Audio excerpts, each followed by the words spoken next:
روزوں کا مہینہ رمضان کا مہینہ ہے، جس میں قرآن اول نازل ہوا، جو لوگوں کا رہنما ہے اور جس میں ہدایت کی کھلی نشانیاں ہیں اور جو حق و باطل کو الگ الگ کرنے والا ہے۔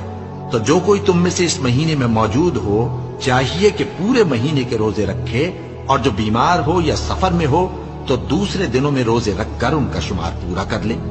اللہ تمہارے حق میں آسانی چاہتا ہے اور سختی نہیں چاہتا، اور یہ آسانی کا حکم اس لیے دیا گیا ہے کہ تم روزوں کا شمار پورا کر لو، اور اس احسان کے بدلے کہ اللہ نے تم کو ہدایت بخشی ہے تم اس کو بزرگی سے یاد کرو اور اس کا شکر کرو۔